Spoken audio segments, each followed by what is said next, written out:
Assalamualaikum, selamat datang di channelku. Kali ini aku akan membawakan sebuah kisah bercampur misteri berjudul Tumbal di Gunung Kawi, tentang seorang ibu rumah tangga yang terjerumus ke jalan pintas demi membuktikan dirinya, tapi justru kehilangan orang-orang yang ia cintai. Simak ceritanya sampai habis, karena ada pelajaran penting yang bisa kita ambil. Hujan rintik membasahi atap rumah kontrakan kecil di ujung gang sempit itu. Suara tik-tik air dari genteng seng berpadu dengan desah angin sore. Lilis duduk di kursi rotan reot di dekat jendela, menatap kosong ke arah halaman kecil yang dipenuhi pot bunga. Anak perempuannya, Naya, berusia 4 tahun, sedang bermain boneka lusuh di lantai, sesekali tertawa kecil sendiri. Sejak menikah 5 tahun lalu dengan Rian, hidup Lilis nyaris monoton. Rian bekerja sebagai satpam di sebuah perumahan elit, gajinya 6 juta per bulan. Angka itu cukup untuk kebutuhan dasar, bayar kontrakan, makan, listrik, tapi hampir tak ada ruang untuk tabungan. Lilis sendiri tidak bekerja, menghabiskan hari-hari di rumah mengurus Naya dan pekerjaan rumah tangga. Namun, rasa sepi dan minder sering menghantamnya. Mertua dan iparnya tinggal di blok sebelah. Mereka berjualan baju di pasar. Setiap hari, mereka bangun sebelum subuh, mengangkut bal-balan pakaian kelapak, bertahan di bawah panas atau hujan, dan pulang menjelang malam. Suara tawar-menawar, riuh pasar, dan kisah perjuangan mereka selalu terdengar jika Lilis berkunjung. Kadang, Lilis merasa tak sebanding dengan mereka. Aku cuma di rumah. Mereka kerja keras. Bahkan iparku, yang lebih muda, udah bisa bantu keuangan keluarga. Aku, nol, pikirnya. Perasaan itu semakin perih karena Rian, suaminya sendiri, sering melempar kalimat yang menusuk. Suatu malam, saat mereka makan bersama, Rian berkata sambil mengunyah. Lihat tuh adik sama Mak, tiap hari banting tulang. Kamu di rumah terus. Kayak kaum rebahan aja. Lilis menunduk. Aku kan ngurus Naya, Mas. Mas nggak mau kan anak kita diasuh orang lain? Tapi masa seharian cuma itu? Lihat orang lain, bisa kok kerja sambil ngurus anak. Rian menaruh sendoknya, nada suaranya terdengar menghakimi. Kadang aku iri, punya istri yang rajin itu enak. Kata-kata itu menancap seperti duri di hati Lilis. Malam itu ia tidur membelakangi suaminya, menahan air mata agar tidak menetes. Pagi itu, sinar matahari masuk lewat celah tirai. Naya masih tertidur pulas, rambutnya yang sedikit ikal menutupi sebagian wajah. Lilis duduk di tepi ranjang, memandangi anaknya dengan perasaan campur aduk. Ada cinta yang besar, tapi juga rasa tertekan yang semakin hari semakin berat. Rian sudah berangkat kerja sejak subuh. Sarapan sederhana yang ia buat tadi hanya disentuh sedikit. Kalimat semalam masih terngiang-ngiang di kepala Lilis. Kadang aku iri, punya istri yang rajin itu enak. Seolah-olah ia ini hanya beban. Setelah membereskan dapur dan menjemur pakaian, Lilis duduk di ruang tamu, memegang ponselnya. Ia membuka media sosial, berharap menemukan hiburan. Namun yang muncul justru postingan teman-temannya yang sibuk memamerkan aktivitas kerja, foto di kantor, atau status pencapaian kecil seperti closing pertama bulan ini, atau target harian tercapai. Lilis menarik napas panjang. Jempolnya mengetik sebuah status. Kadang orang lupa, mengurus rumah dan anak juga pekerjaan. Cuma bedanya, nggak digaji. Tak lama, komentar dan tanda suka mulai bermunculan. Teman-temannya ada yang mengirim emoji semangat, ada yang bilang, sabar ya Lil, ada juga yang menulis panjang tentang pentingnya menghargai ibu rumah tangga. Namun, satu pesan pribadi yang masuk membuatnya berhenti menggulir layar. Pengirimnya hanya menggunakan nama akun, R. Foto profilnya adalah siluet hitam di atas latar merah. Pesan itu berbunyi, kalau mau penghasilan tanpa ninggalin anak, buka aja warung kecil depan rumah. Bisa sambil ngomong. Kalau mau laris, aku tahu caranya. Lilis membaca ulang kalimat itu. Tangannya sempat ingin mengabaikan, tapi rasa penasaran mendorongnya membalas. Caranya gimana? Balasan datang cepat, seperti orang yang memang sudah menunggu. Pakai pesugihan Gunung Kawi. Banyak orang pakai, warung langsung rame. Modalnya kecil, untung besar. Lilis terdiam. Kata, pesugihan, membuatnya merinding. Ia pernah dengar cerita tentang itu, ada tumbal, ada perjanjian gelap. Tapi di sisi lain, Ada getaran kecil di hatinya yang bertanya, bagaimana kalau benar bisa membantu? Si R mengirim pesan lanjutan. Kalau tertarik, aku kasih alamat orang yang bisa bantu. Gak usah takut, prosesnya gampang. Pikiran Lilis mulai berkecamuk. Ia membayangkan warung nasi kecil di depan rumah, ramai pembeli, Rian berhenti mengejek, mertuanya mulai memuji, dan rasa minder itu hilang. Hari itu, Lilis tidak membalas lagi. Tapi benih godaan sudah tertanam. 3 hari berlalu sejak pesan misterius dari akun R itu masuk. Lilis berusaha mengalihkan pikirannya, tapi setiap kali ia menatap halaman rumah yang kosong, bayangan warung nasi yang ramai selalu muncul di kepalanya. Suatu siang, saat Naya tertidur setelah bermain, Lilis duduk di kursi plastik depan rumah. Matahari terik, udara panas, tapi pikirannya semakin dingin dan berat. Kata-kata Rian semalam kembali terngiang, kadang aku iri, punya istri yang rajin itu enak. Ia meraih ponselnya, membuka kembali pesan dari R. Jemarinya gemetar saat mengetik. Kalau aku mau, gimana caranya? Balasan muncul dalam hitungan detik, seakan pengirimnya memang selalu siap. Datang ke rumah seorang dukun di Wonosari. Dia punya jalur ke Gunung Kawi. Aku kirim alamatnya sekarang. Pesan itu disertai foto peta dan titik lokasi. Lilis menatapnya lama. Ia tahu Wonosari bukan tempat asing, tapi bagian kampung yang disebut dalam pesan itu terdengar asing dan jauh. Sore itu, setelah memastikan Rian sudah berangkat shift malam dan Naya tertidur lelap, Lilis meminjam motor tetangga dengan alasan membeli kebutuhan dapur ke pasar yang agak jauh. Ia mengenakan jaket hitam tipis dan menutup kepala dengan helm. Perjalanan menuju Wonosari terasa makin sunyi. Semakin jauh dari pusat kota, semakin sedikit rumah yang ia lewati. Pohon-pohon tinggi menjulang di kiri kanan, membentuk lorong alami yang membuat cahaya sore terlihat remang. Sesekali, suara burung hantu terdengar, membuat bulu kuduknya berdiri. Titik lokasi di peta membawanya ke sebuah jalan tanah yang menurun tajam. Di ujungnya, berdirilah rumah tua dengan atap seng berkarat. Halamannya dipenuhi patung-patung aneh. Ada yang berbentuk kuda tanpa kepala, sosok perempuan menangis, dan ular besar yang melingkar. Lumut hijau menutupi sebagian permukaannya. Di teras, duduk seorang lelaki tua berambut putih kusut. Kulitnya keriput dan gelap, seperti kulit kayu yang terbakar matahari. Matanya tajam namun dalam, seperti sedang mengupas pikiran orang di depannya. Cari siapa?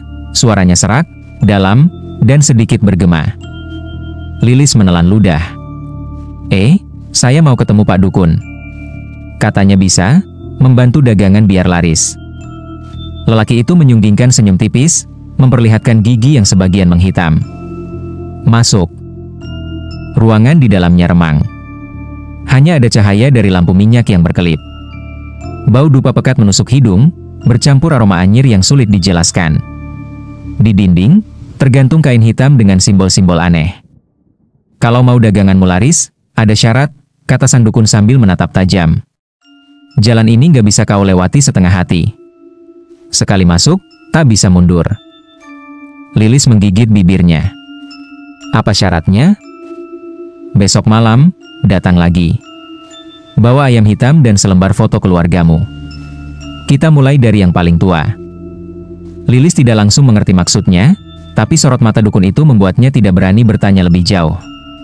Ia hanya mengangguk, lalu keluar dari rumah itu, membawa pulang rasa takut, dan keinginan yang entah kenapa justru semakin menguat. Malam berikutnya, langit gelap tanpa bintang. Udara terasa berat, seperti mengandung rahasia yang ingin disembunyikan. Lilis menggendong Naya yang sudah tertidur, lalu memindahkannya perlahan ke kasur. Jantungnya berdebar tak beraturan, keringat dingin membasahi punggungnya meski udara malam menusuk. Ia membawa ayam hitam yang sudah ia beli dari pasar sore tadi, serta foto keluarga yang ia ambil dari figura di ruang tamu. Di foto itu, ada wajahnya, Rian, Naya, dan mertua yang tersenyum lebar. Dengan hati-hati, Lilis mengunci pintu rumah dan meminjam motor tetangga lagi. Perjalanan menuju rumah dukun itu terasa lebih menyeramkan dari sebelumnya. Jalan setapak yang ia lalui tampak seperti mulut raksasa yang siap menelannya. Saat tiba, sang dukun sudah menunggu di teras. Ia mengenakan jubah hitam, matanya berkilat aneh di bawah cahaya lampu minyak. Masuk, ucapnya singkat. Di dalam, bau dupa lebih pekat dari kemarin. Di tengah ruangan, ada lingkaran yang digambar dengan kapur putih. Di dalam lingkaran itu, terhampar kain merah dan beberapa benda yang tak dikenal. Keris kecil, mangkuk berisi darah, dan patung kayu menyerupai sosok manusia. Taruh ayam di tengah lingkaran, kata dukun itu. Lilis menurut. Ayam itu berkokok pelan, seolah menyadari nasibnya. Dukun mulai melantunkan mantra, suaranya bergetar seperti datang dari tempat yang jauh. Asap dupa mengepul, membentuk pusaran. Lampu minyak berkedip-kedip, dan udara di ruangan mendadak menjadi dingin. Tiba-tiba, dari dalam pusaran asap, muncul sosok tinggi besar. Kulitnya hitam pekat seperti arang, matanya merah menyala, dan di dahinya tumbuh 2 tanduk melengkung. Suara napasnya berat, seperti hembusan angin dari gua yang dalam. "Kau yang memanggilku?" Suaranya dalam dan bergema, membuat dada Lilis bergetar. Iya," jawab Lilis dengan suara nyaris tak terdengar. "Kau ingin daganganmu laris?" "Iya, aku mau buktikan kalau aku bisa," katanya sambil menunduk, mencoba menutupi getaran di tubuhnya. "Maka kau harus memberi tumbal. Darah keluargamu akan membuka jalan rezekimu." Lilis membeku. Keluarga? Mulai dari yang paling tua, perempuan itu dalam fotomu." Lilis menatap foto di tangannya. Wajah mertuanya tersenyum, tak tahu bahwa ia baru saja dijadikan sasaran. Kenapa harus dia?" "Itu syaratnya. Tak ada darah, tak ada rezeki." Dukun itu memotong leher ayam hitam itu, menampung darahnya dalam mangkuk, lalu mengoleskan sedikit pada foto. Sosok makhluk itu mendekat, menyentuh foto dengan jemarinya yang panjang dan tajam. 3 hari dari sekarang, syarat akan terpenuhi. 3 hari kemudian, kabar duka datang. Mertua Lilis terjatuh di pasar, kepalanya membentur lantai beton. Meninggal di tempat. Saat pemakaman, Lilis menangis, sebagian karena sedih, tapi sebagian lagi karena rasa bersalah yang mulai mencengkeram hatinya. Namun, seminggu setelah itu, warung nasi yang baru dibukanya di depan rumah langsung ramai. Orang-orang berbondong-bondong datang, entah dari mana. Rian heran sekaligus senang. "Wah, kamu hebat juga, Lil. Kok bisa langsung rame gini?" Lilis hanya tersenyum samar, menyembunyikan rahasia kelam yang baru saja ia mulai. 3 bulan berlalu sejak warung nasi Lilis dibuka. Setiap pagi, ia menanak nasi dalam jumlah besar, menyiapkan lauk pauk, dan menata meja sederhana di teras rumah. Pembeli berdatangan tanpa henti, bahkan ada yang rela antre sebelum warung buka. Rian terlihat lebih ramah akhir-akhir ini. Ia tak lagi menyebut Lilis sebagai kaum rebahan. Bahkan kadang membantunya mengangkat galon atau belanja bahan. Namun, di balik semua itu, ada bayangan gelap yang tak pernah pergi dari pikiran Lilis. Setiap malam, terutama menjelang dini hari, ia sering terbangun karena mimpi buruk. Dalam mimpinya, ia berada di tengah hutan gelap, dikelilingi kabut tebal. Di sana, sosok makhluk bertanduk itu muncul lagi. Matanya merah membara, giginya runcing, dan napasnya dingin. "Saatnya tumbal berikutnya," kata makhluk itu. Lilis memeluk dirinya sendiri, tubuhnya gemetar. "Tapi, aku nggak mau. Cukup sekali itu saja." Makhluk itu menggeram, suaranya menggetarkan tanah di bawah kakinya. "Kau berhutang. Kau makan dari darahku. Kau tak bisa berhenti sekarang." "Siapa? Siapa yang kau mau kali ini?" Suara Lilis pecah, matanya basah. "Yang muda kali ini. Perempuan itu, adik suamimu." Beberapa hari kemudian, kabar duka kembali datang. Ipar perempuan Lilis, yang setiap hari membantu berjualan baju di pasar, mengalami kecelakaan motor saat perjalanan pulang. Kendaraannya tergelincir di jalan licin setelah hujan deras, membuat kepalanya terbentur keras. Ia meninggal sebelum sempat dibawa ke rumah sakit. Suasana rumah mertua kembali berkabung. Ratapan terdengar sepanjang malam. Rian sibuk membantu mengurus pemakaman, sementara Lilis duduk di sudut ruang tamu, memandangi lantai. Tangannya dingin, kakinya lemas, dan perutnya terasa mual. Namun, seminggu setelah kematian itu, warungnya kembali membludak. Bahkan, pembeli datang dari kecamatan sebelah. Ada yang bilang masakan Lilis punya rasa beda, ada yang mengatakan bikin nagih. Lilis hanya tersenyum tipis, padahal di dalam dadanya, Rasa bersalah itu sudah menumpuk seperti lumpur pekat. Malam-malamnya semakin tidak tenang. Setiap memejamkan mata, ia bisa mendengar suara langkah berat makhluk itu, seperti sedang berputar-putar di sekitar rumahnya. Sejak kematian iparnya, rasa bersalah Lilis berubah menjadi ketakutan. Setiap kali ia menatap wajah Naya, hatinya seperti diremas. Ia mulai bertanya-tanya, apakah suatu saat makhluk itu akan menuntut nyawa anaknya juga? Malam itu, ia duduk di kamar dengan lampu mati, hanya ditemani cahaya ponsel. Ia mencari artikel-artikel tentang cara memutus pesugihan. Sebagian besar menulis hal yang sama, tidak ada jalan keluar yang aman. Satu-satunya cara adalah menerima akibatnya, atau membayar hutang dengan tumbal setara. Air matanya jatuh. Ia memandangi Naya yang tidur meringkuk, lalu membelai rambutnya. Mama gak akan biarin kamu, Mama gak akan biarin. Keesokan paginya, Lilis memberanikan diri mendatangi rumah dukun itu lagi. Jalan setapak yang dulu ia lewati kini terasa lebih panjang, dan hawa di sekitarnya lebih dingin. Saat ia tiba, sang dukun sedang duduk di teras, merokok dengan tatapan kosong. "Aku mau berhenti," kata Lilis tanpa basa-basi. Dukun itu mengangkat alis. "Berhenti? Kau pikir ini permainan? Kau sudah makan dari darah mereka. Kau pikir mereka mati sia-sia kalau kau berhenti? Aku nggak mau ada korban lagi," suara Lilis bergetar. Aku takut." Senyum tipis muncul di bibir dukun itu. "Takut? Kau harusnya takut sejak awal. Tapi kalau kau nekat menghentikan ini, dia akan mengambil yang paling dekat denganmu." Malamnya, Lilis mencoba menenangkan diri. Ia menutup warung lebih awal, memandikan Naya, lalu menunggu Rian pulang. Saat Rian tiba, mereka makan malam bersama dalam suasana yang sedikit canggung. Lilis ingin bercerita, tapi lidahnya keluh. Malam semakin larut. Rian pamit tidur lebih dulu karena besok ia harus jaga shift pagi. Lilis duduk di ruang tamu, menatap kosong ke arah pintu. Dan di sanalah ia melihatnya. Sosok tinggi bertanduk itu berdiri di luar, di balik kaca jendela, matanya menatap tajam. "Kau melanggar janji." "Jangan," bisik Lilis, suaranya tercekat. "Aku ambil yang terdekat denganmu." 2 hari kemudian, kabar mengejutkan datang. Rian ditemukan tak bernyawa di pos satpamnya. Kata dokter, ia terkena serangan jantung mendadak. Tidak ada tanda-tanda penyakit sebelumnya. Lilis histeris saat mendengar berita itu. Tangisnya pecah di rumah sakit, tapi yang paling menghantui bukanlah kehilangan Rian, melainkan kesadaran bahwa semua ini adalah akibat dari pilihannya sendiri. Warung nasi yang tadinya ramai tiba-tiba sepi. Orang-orang mulai berbisik-bisik, menyebut bahwa keluarga Lilis terkena sial karena berturut-turut kehilangan anggota. Beberapa bahkan menghindar untuk datang. Hari-hari setelah pemakaman Rian terasa seperti mimpi buruk yang tak berkesudahan. Rumah kontrakan yang dulu terasa hangat kini berubah menjadi tempat yang penuh bayang-bayang kehilangan. Lilis menghabiskan waktu di kamar, memeluk Naya yang sering bertanya, "Mama, Papa kemana? Kenapa nggak pulang?"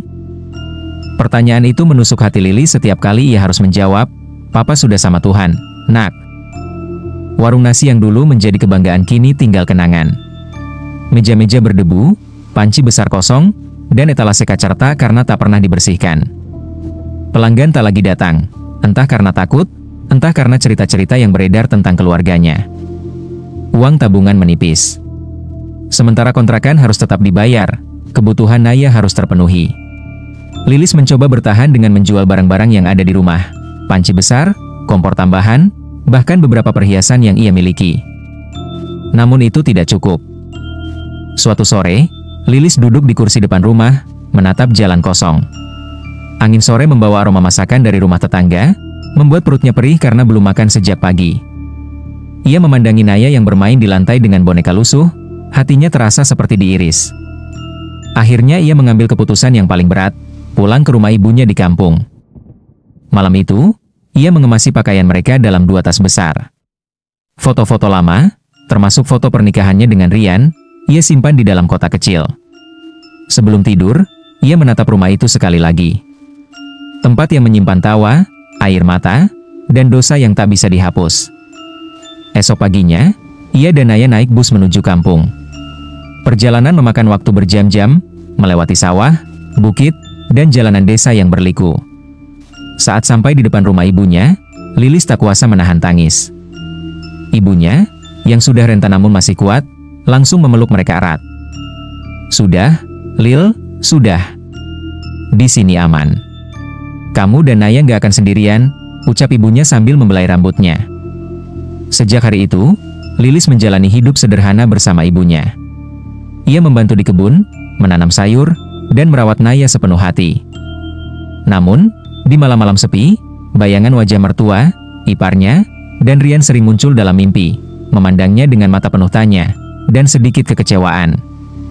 Kisah Lilis mengajarkan bahwa rasa minder dan tekanan dari orang terdekat bisa mendorong seseorang mengambil jalan pintas yang berbahaya, seperti pesugihan, demi membuktikan diri. Namun, keberhasilan instan selalu dibayar mahal. Dalam kasus Lilis, nyawa orang-orang yang ia cintai. Uang dan kesuksesan tidak berarti ketika diperoleh dengan cara kotor, karena yang tersisa hanyalah rasa bersalah dan kehilangan. Kesabaran, menerima peran dengan ikhlas, dan berusaha secara jujur adalah jalan terbaik, sebab setiap ujian hidup pasti memiliki solusi yang tidak mengorbankan kebahagiaan dan keselamatan keluarga.